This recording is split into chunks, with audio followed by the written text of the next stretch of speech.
आज बहुत अच्छा लगा। मेरे को तो ज़िंदगी में पहली बार तो आज यहाँ आने का मौका मिला और आप लोगों से रूबरू होने का मौका मिला। एक बेटा पढ़ रहा है, तो दिल में यही सोच है कि जब छोटे बेटे की शादी होगी, तो मैं बुद्धिज़्म के तहत अपने आप लोगों को बुला के आपके हिसाब से करवाऊँगा। हाँ, बहुत-बहुत धन्यवाद। नमस्कार, आप देख रहे हैं एनबी न्यूज़ 24/7 नीलम बोध के साथ और साथियों आज हूँ मैं कुल्लू मनाली के वशिष्ठ में।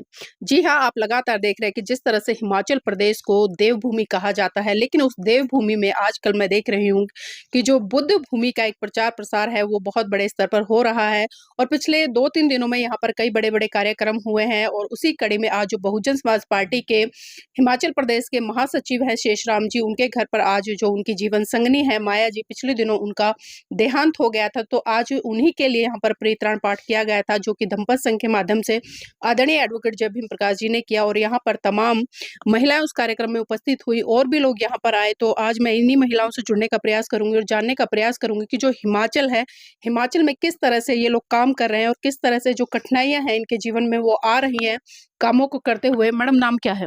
मेरा नाम है हीरा देवी। हीरा देवी जी, पहले तो जानना चाहूंगी आज एक कार्यक्रम हुआ है यहाँ पर, कैसा लगा आपको? बहुत अच्छा लगा मैम। बहुत अच्छा लगा। हाँ क्या जी। कुछ नया सीखने को मिला?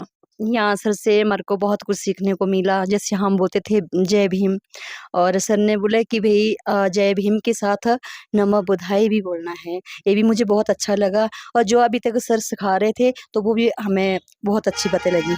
जो बातें आज सुनी है, आज से पहले कभी सुनी थी, आज पहली बार सुनी है? नहीं मैम, हमने नहीं सुनी आज से पहले। पहली बार सुनी हाँ है। जी, पहली बार सुनी। अच्छा, जो बुद्धिज़्म के बारे में लोग क्योंकि बहुत ज़्यादातर करते हैं और ख़ासकर बाबा साहब की हम जब चर्चा करते हैं, तो लोग कहते हैं कि डॉक्टर अम्बेडकर को मानने वाले लोग हैं, जो देवी-देवताओं को गाली देते हैं। तो आपने आज के इस कार्यक्रम में कोई ऐसा सुना कि जो अन्य धर्म के लोग हैं, उनके देवी-देवताओं को कुछ इस तरह से बोला गया हो? नहीं मैम, जैसे अभी जैसे मैं अपने लिए बोल रही हूँ, जैसे मैं इसमें आई तो मुझे तो नहीं पता था और मेरे को लोग लगे बोलने बहुत कुछ, मतलब फिर मैंने भी सुन लिया। तो हम भी अभी इसी तरह मतलब आदरणीय श्री बाबा राव अम्बेडकर के विचारधारा को हम आगे सुनाते रहे।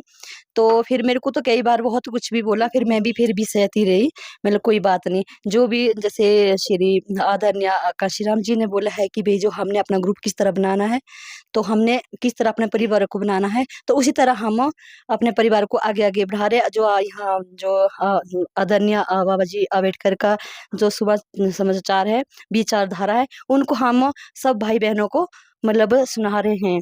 हाँ, तो देखिए बहुत बड़ी बात है, हिमाचल में बहुत कम लोग ऐसे हैं जो कहीं न कहीं जो बहुजन क्रांति है उससे जुड़कर काम करते हैं और मैं आपको अवगत करा दूँ जो आदरणीय जी है, अभी वर्तमान समय में जो कुल्लू लोकसभा है उसको भी देख रही हैं बहुजन समाज पार्टी की तरफ से प्रभारी लगाई हुई हैं। तो मैडम जानना चाहूँगी आज से पहले कभी इस तरह से जो राजनीतिक प्लेटफ़ॉर्म है वहाँ पर काम किया या पहली बार ये मौका मिला है? नहीं मैम, मैं पहली बार मुझे मौका मिला है। आज से पहले मैं ना किसी पार्टी को नहीं जानती थी। पहली बार मैं बहुजन समाज पार्टी में आई। अच्छा, पहली बार बहुजन समाज पार्टी में आए हो तो काम करके कैसा लग रहा है? क्या कुछ नया सीखने को मिल रहा है? इसमें बहुत अच्छा लग रहा है मुझे। जैसे इसमें कई ऐसे ऊँच-नीच की बात करते हैं, तो मुझे वो अच्छी नहीं लगती। तो हम सोचते हैं हम जितने भी हमारे भाई-बहन हैं, इस सुसमाचार को हम हर जगह-जगह पहुँचाएँ, हर बहनें, हर भाई जागरूक होए इन्हीं चीज़ों में। और जैसे हम पहले से गुलामी में रहते थे, इस गुलामी को छोड़े और हम बीएसपी में बढ़े। बीएसपी में बढ़े। तो हाँ जी। देखिए बहुत ईमानदारी से काम कर रहे हैं और पूरी मेहनत से भी काम कर रहे हैं और एक चीज़ और बता दूँ मैं इनके बारे में क्योंकि अभी पर्सनली जब हम लोग बैठकर चर्चा कर रहे थे, तो एक कहते हैं ना कि हर व्यक्ति के जीवन में एक ऐसी घटना होती है, एक ऐसी कहानी जुड़ी होती है या उसका खुद का जीवन चरित्र ऐसा होता है, जो कहीं न कहीं बहुत पीड़ादायक होता है या लोगों के लिए एक प्रेरणा बनता है आने वाले समय में।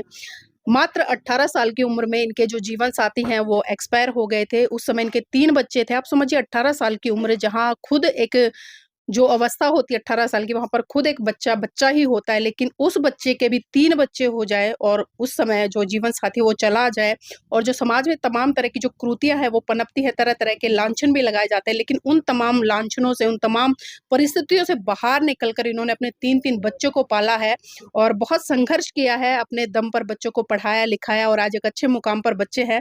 तो जानना चाहूँगी जो स्थिति आपके जीवन में रही क्योंकि कहीं न कहीं महिलाओं के लिए आप एक प्रेरणा का स्रोत बन सकती है। हम देखते हैं कि जब इस तरह की कोई घटनाएँ होती हैं, तो चाहे पुरुष के साथ हो या महिला के साथ हो, तो कुछ सालों बाद दूसरा विवाह भी कर लेते हैं, लेकिन आपने ऐसा नहीं किया, बच्चों पर काम किया। तो किन कठिनाइयों को आपने झेला है आज तक क्योंकि बच्चे भी बड़े-बड़े हो गए हैं अब तो आपके? जी। मैंने बहुत कठिनाइयों से अपना जीवन झेला है। जब मेरे पति की डेथ हुई थी उस टाइम मैं 18 साल की थी और मैंने अपने बच्चों को बड़ा किया। लोगों ने तो बहुत बड़ी-बड़ी बातें की, उनके साथ मैंने प्यार से अपने उनकी जो प्रश्न किए थे मैंने उनका सवाल भी कर दिया, उत्तर भी दे दिया उनका। मैंने बोला जब अगर आपको इतनी पीड़िता हो रही है तो मुझे घर में बैठ के दो, जी। तभी मैं घर में बैठूँगी ना। तो पर मैंने लोगों के मुँह में बंद किया और आज मैंने अपने बच्चों को भी बड़ा किया और मैंने काम जगह-जगह किया, सिक्योरिटी गार्ड का किया, सुपरवाइज़ का किया, ठेकेदारी का काम किया और डिस्ट्रिक्ट सिरमौर नाहन में कोर्ट की कैंटीन की जाके 5 कोर्ट बैठते थे वहाँ पे और जगह-जगह मैंने बहुत सारे काम किए, झाड़ू-पोछा हर चीज़ का काम किया, बच्चों की खातिर क्योंकि मैं सिर्फ़ एक बच्चों के लिए जीना चाहती थी। और लोगों ने तो बहुत सारी बातें बोली, आप शादी करो, ये करो, वो करो। माँ की तो हमेशा यही गलती होती है, अगर बच्चों को जन्म दिया और उसके बाद छोड़ दिया, मेरे जैसा मैं रखवाली करूँगी बच्चों की वैसे लोगों ने तो नहीं करनी ना। तो तब मैंने अपने बच्चों के लिए जो भी चाहा तो अपने बच्चों के लिए ही जी मैं आज तक भी। तो देखिए बहुत बड़ी बात है और आज बच्चे अच्छे मुकाम पर हैं और मैडम भी जिस तरह से बहुजन समाज पार्टी के लिए काम कर रही है, एक बहुत अच्छी दिशा में अपना अब समय लगा रही हैं। इसी कड़ी में और भी लोग हैं मेरे साथ में, उनसे भी जुड़ेंगे। आपका नाम क्या है? तारा देवी। हाँ, तारा देवी जी, आप भी बहुजन समाज पार्टी में काम कर रही जी हैं? मैम। तो कैसा लग रहा है? पहले ये मैम बताइए। बहुत अच्छा लगा मुझे इसमें आने के लिए। पहले तो काफ़ी जगह मैंने काम किया पर इसमें मुझे काफ़ी अच्छा लगा सीखने के लिए। भाई इसमें मतलब जो लेडीज़ के लिए मतलब है इसके जितना लेडीज़ ज़्यादा इसमें आ जाए वो बहुत अच्छा लगेगा इसमें। मतलब अच्छा लगेगा। जी मैम, तो बहुत जब अच्छा घर में रहते थे और अब घर से बाहर निकल कर जाते हो, काम करते हो, समाज में लोगों से बातचीत करते हो, तो कितना बड़ा परिवर्तन देखते हो खुद में? परिवर्तन तो काफ़ी अच्छा लगा पर जैसे कि घर से बाहर निकला लोग तो काफ़ी बातें बनाते हैं पर मैं उन बातों को इग्नोर मार के आगे निकल जाती हूँ। इसलिए मुझे अच्छा लगा इस चीज़ में आने के लिए। तो देखिए कहीं न कहीं ये एक बहुत बड़ी बात है क्योंकि जिस तरह का एक माहौल है और जिस तरह से हम देखते हैं कि महिलाओं को हमेशा हाशिए पर धकेला जाता है, लेकिन आज महिलाएँ पढ़ रही हैं, लिख रही हैं और बाबा साहब के संविधान के माध्यम से आज इस देश की राष्ट्रपति तक बन रही है। तो कहीं न कहीं ये एक कृतज्ञता है उन महान पुरुषों के प्रति जो आज समझ पा रही हैं कि उन्होंने हमारे लिए जो त्याग, समर्पण, बलिदान किया है, उसी दिशा में हम भी काम करें। आज एक यहाँ पर कार्यक्रम हुआ, आदरणीय एडवोकेट साहब ने बुद्धिज़्म को लेकर काफ़ी चर्चाएँ की, धम्म दिया बाबा साहब ने, उस पर प्रकाश डाला, तो आपको कैसा लगा? मैम काफ़ी अच्छा लगा मुझे यहाँ पर जो मतलब ये रखा है। अभी तो मतलब जो यहाँ पर बताया मुझे काफ़ी अच्छा लगा। आगे भी मैं सीखने की कोशिश करूँगी। सीखने की कोशिश करेंगे जी। और इसी कड़ी में मेरे साथ में सर भी हैं, उनसे भी जुड़ने का प्रयास करूँगी और जानने का प्रयास करूँगी कि जो हिमाचल प्रदेश है, यहाँ पर जो बहुजन लोग हैं या बहुजन समाज पार्टी है, उनकी किस तरह से अभी वर्तमान में क्या स्थिति है, किस तरह से काम कर रहे हैं, क्या कठिनाइयाँ आ रही हैं? सर नाम क्या है? मेरा नाम अनूप राम जी। अनूप जी, अभी बहुजन समाज पार्टी की तरफ से आपके पास में कोई कार्यभार है? सबसे पहले तो जी मैं संतों, गुरुओं, महापुरुषों एवं पैगंबरों के चरणों में नमन करते हुए आजकल बहुजन समाज पार्टी जिला कुल्लू का कार्यभार है मेरे पास। जी। तो सर कठिनाइयाँ क्या आ रही है? फील्ड में जब जाते हो तो किस तरह से लोगों को फेस करते हो? लोगों को पार्टी की विचारधारा बताते हो और कितने लोग जुड़ते हैं? सही मायने में तो लोग जुड़ना चाहते हैं, जो खास करके जो बहुजन समाज है, वो जुड़ना चाहता है दिल से, लेकिन वैसे जोड़ने वाले भी या टाइम भी उतना नहीं निकलता है ना, बाकी सही मायने में लोग जुड़ना चाहते हैं। सब चाहते हैं कि क्योंकि जो आजकल की परिस्थितियाँ हैं, महँगाई है, जो नौकरी नहीं है, जो भी हमारे 85% के ऊपर जो हमारी बच्चियाँ हैं, महिला है, तो जो हमारे ऊपर जो जुल्म ज़्यादतियाँ होती है ना, तो खास करके छुआ-छूत के प्रति, जी। तो उसके प्रति लोगों को बहुजन समाज कुल्लू वाला ज़्यादा जागरूक है और जुड़ने को तैयार है। और सर हिमाचल में जो जातीय व्यवस्था है, किस तरह से भेदभाव करते हैं लोग यहाँ पर? जाति व्यवस्था तो मान के चलो ये तो 50 साल पहले की बात है कि वैसी चल रही है आजकल सर भी। हम देखते हैं हिमाचल प्रदेश में इसको देवभूमि भी कहा जाता है और जो एक तरह से हम बीजेपी को देखें तो उनका पूरा हिंदुत्व का एजेंडा है और चारों तरफ हिमाचल में हिंदुत्व हिंदुत्व हम देख रहे हैं। लेकिन साहब मान्यवर काशीराम जी ने भी जो बुद्धिज्म को एक लोगों को दिया और उत्तर प्रदेश हम देखें तो चारों तरफ हमें भगवान बुद्ध ही बुद्ध दिखाई देते हैं, उनके विचारों में, उनकी मूर्तियों में, स्मारकों में। तो वो बुद्धिज्म आज तक क्यों नहीं हिमाचल में फैल पाया? क्या कारण है? क्या समस्या आ रही है? ये जी यही मेरे मेरे समझ में तो मेरे मायने में तो ये मनुवाद ही है जी। ये मनुवाद इस चीज़ को आगे नहीं आने दे रहा है। लेकिन सर जो बहुजन लोग हैं उन्हें रोकता कौन है? उन्हें भी तो काम करना चाहिए ना, क्योंकि जिस तरह से दूसरी संस्कृति आरएसएस है मतलब वो काम कर रहे हैं हिंदुत्व पे, इसी तरह से जो बहुजन समाज से आने वाले लोग हैं उन्हें भी तो जो बाबा साहब ने रास्ता दिया उस पर चलना चाहिए, उसकी विचारधारा को प्रचारित प्रसारित करना चाहिए, उसके लिए कौन रोकता है? नहीं, वही है ना जी, मनोवाद है सबसे बड़ा रोड़ा, वही है सबसे ज्यादा रोड़ा, मनोवाद।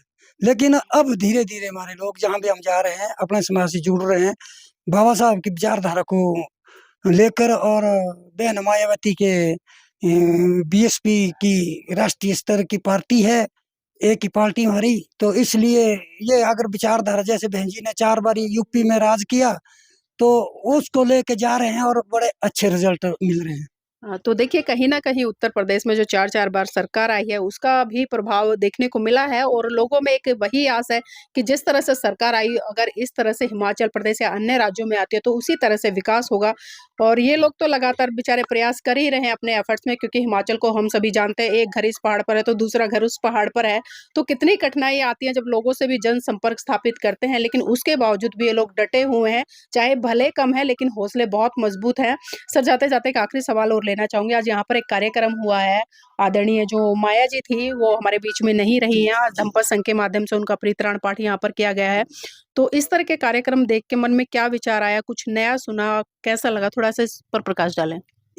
मेरे को तो आज बहुत अच्छा लगा। मेरे को तो ज़िंदगी में पहली बार तो आज यहाँ आने का मौका मिला और आप लोगों से रूबरू होने का मौका मिला, और हमारे बौद्धिज़्म की मैं पहली बारी हाज़िर हुआ, तो बहुत ही अच्छा लगा।